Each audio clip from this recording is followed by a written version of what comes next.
Live stream should be good. And then I'll hit record and we'll get started. Okay.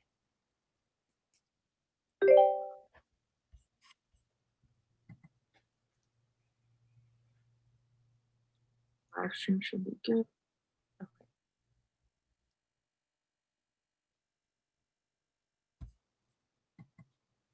All right, welcome to Life's Not Linear. Today I get to interview Amanda, and I'm super excited because we kind of took a hiatus from Life's Not Linear for a little bit, and now we're back. So I'm super excited to hear more about you, a little bit about your journey, and to dive into that. So please, if you could take a moment to kind of introduce yourself and give us a bit of background. Yeah, thanks. My name is Amanda Whiting Gertstle. I work at Universal Audio. We're a company that makes music recording equipment. And basically, I've been working there for about 10 years in various marketing and corporate roles. And I love what I do. I work in the music technology industry. So it's an opportunity to work with technology and music and some really cool people. And when I went to college, this wasn't my plan, right? My plan when I went to college was to be a film director. Um, so I really wanted to go to UCLA film school. That was my goal. And I got into UCLA, which was wonderful. Very exciting, but I didn't get into the film school. So my plan B ended up getting into the communication school, which is a lot broader and focuses a lot more on media and ways things are consumed. And it was a really interesting time to be in the communications degree because it was when Napster happened. So I was basically, I got really into music and was like, oh, maybe I'll work in the music industry instead. Um, so I graduated from UCLA to work in the music industry, but the music industry was basically imploding at the time because of me, because of people like me who downloaded gigs and gigs and gigs of free music, and there was no business model yet for how to deal with that. So pretty much all the entry level jobs were gone. So that was crazy. But I ended up working for as a personal assistant, as a music producer, for a music producer, personal assistant for a music producer, which involves grocery shopping and dog walking and laundry and making appointments, and also being the liaison with the artist and various music technology companies.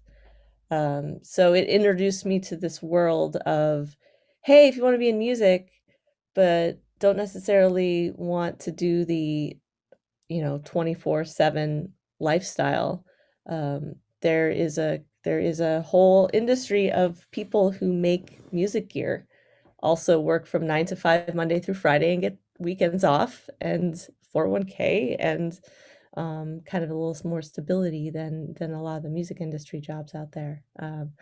So through that wonderful opportunity, walking dogs and doing laundry, I actually was introduced into a really awesome career.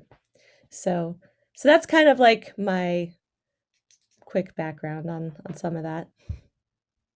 Wow, that's crazy. Like, how was that transition for or from you wanted to do film and then all of a sudden like you're in the music industry? Like, did that feel? Like, how did you process that?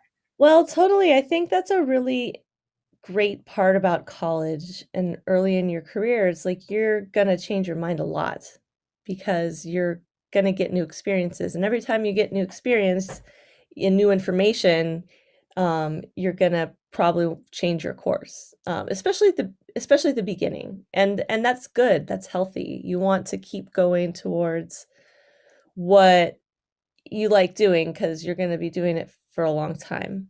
So I kind of jumped from film to music in the sense that I got exposed to a lot of great music in college, went to a lot of shows, went to a lot of electronic music conferences and concerts and things like that.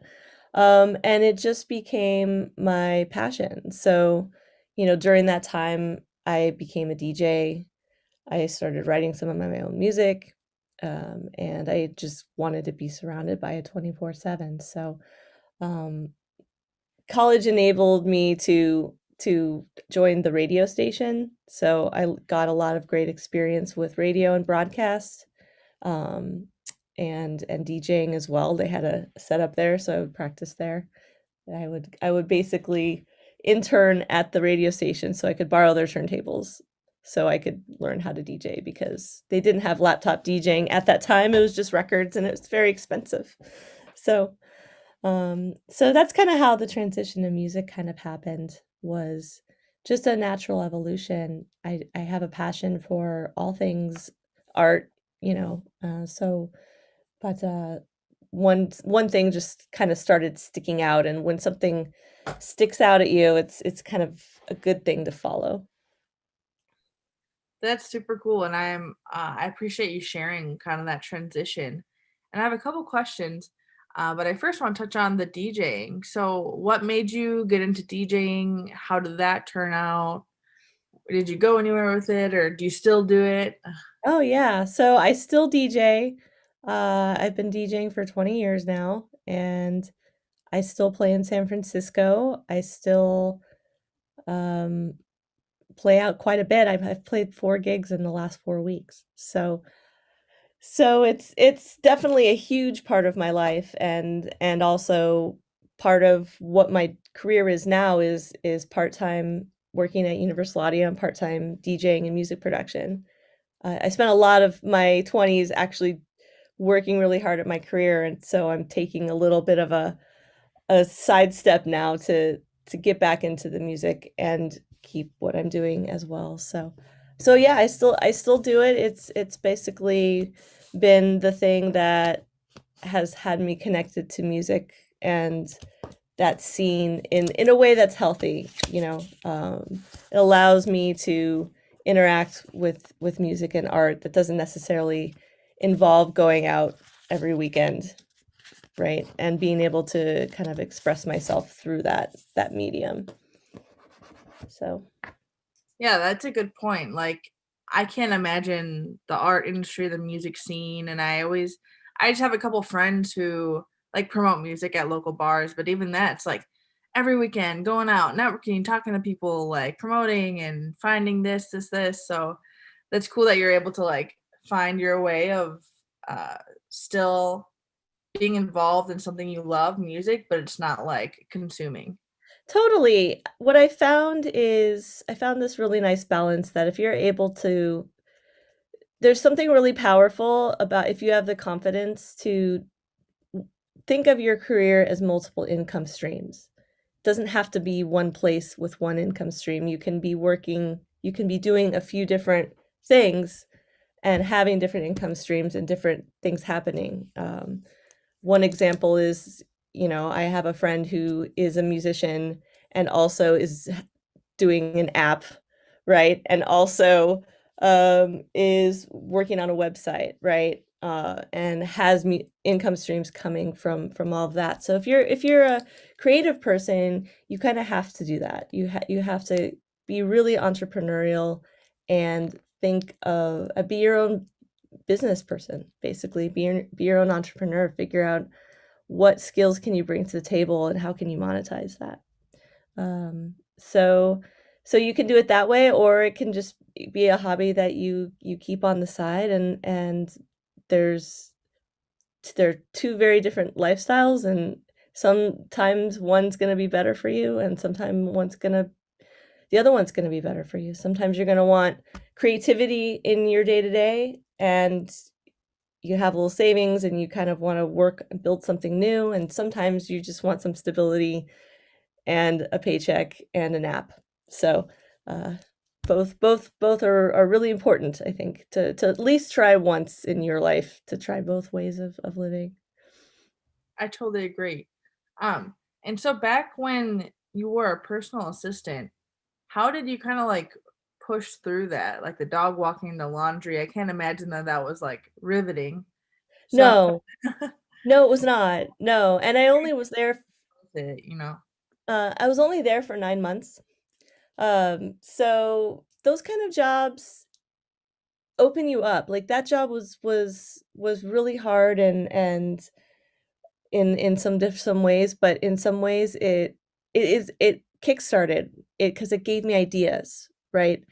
I got my foot in the door into the music industry working for a musician who's doing film scores in LA, and had just finished a record with NSYNC. Like, right? I went to the Grammys. I went to Thailand. I got to do all sorts of crazy stuff. It was really really fun. I went to Winter Music Conference, which was amazing. So it really opened my eyes to what is possible and what ways of living there are besides go to college, get a job, sit behind a desk for 30 years. Um, so so that's I credit that job quite a lot for what I have today. And especially when you're starting out, you and if you're smart, especially if you're starting out, you're going to take a job that's boring where you don't get to make decisions, where you're being told what to do, and what you're being told what to do is pretty menial. But you have to think of every job that you take as an interview for your next job. So no job is worthless, right? The people who will hire you for your next job may be in the very same building that you're working, or you'll be in contact with people just by its very nature. You have to think really closely about your career is never static. It's just use where you are to get to the next thing. And it can be, I've been at one job for 7 years and I use that to get to the next thing. And I was at one place for 9 months and I use that to get to the next thing. It's it's an opportunity. So it's like if there's somewhere you really want to go, even if it's a really not what you want to do, it can be very helpful. I wanted to be in the music industry. I didn't want to be a personal assistant, but it was a start, and it did good. Love that you said every job is an interview for your next job. Like I didn't even think about it that way because I know like on your resume you put your past jobs and you refer to your past jobs, but I didn't think of it like the importance of even if you don't like it, it is an interview for your next job. So thank you for sharing that. That just like blew my Oh, mind. no, It clicked. no problem, no problem. I've thought about that a lot because I've hired people, right? So I hired an intern, and he basically took over my old job, right? He's now managing 3 people and did an amazing thing. But day one, he was an intern being paid way not enough and was filing magazines, you know? And basically my whole thing is, well, if you can't file magazines with a smile on your face, how am I going to give you something hard? Right? So a good manager, in my opinion, will start you and then work you up. They're not going to throw you into something you're going to fail at. You have to start somewhere, right? So Awesome. So, and then when you were kind of going through these moments of when you didn't get into the film school or when you were a personal assistant, like these kind of these tough times, um, and or other, moments in your life, how were you able to, you know, persevere through them? yeah, it's hard. It's really really hard. When I graduated from college, I had no idea what I was gonna do. I had no idea who would take me in, like how will I be accepted into whatever I want to do? I don't even know what I want to do. All I could do was follow what excited me. That's really at the end of the day is find out what excites you and go towards that. Because you don't know where it's going to lead you, but it'll lead you somewhere closer to what you want, right? If you say, oh, I'm just going to be an accountant until I figure out what I'm going to do, well, guess what? You're getting better at becoming an accountant and less about anything else. So, um, yeah, don't in early, okay, if you get older and you still haven't figured it out, take a career you hate, but don't do it when you first get out of college, you know? Um, I think the biggest struggle is figuring out how to do that in the face of intense pressure to pay off your loans, to get a car, to survive. And it's hard, but it does get easier as you progress in your career. It does get easier, and the biggest thing you can have is a good attitude, because that people will remember that. If you're capable and have a good attitude, just that will get you really far. Thank you so much. You've like shared so many great things today that, I'm a recent grad, so I'm like, Oh, cool. this is great information. And it's super cool to hear like your perspective on your experiences as well. And to kind of see how much you've like grown, and um I love your energy and your perspective. So I appreciate Thank you you. sharing with us today.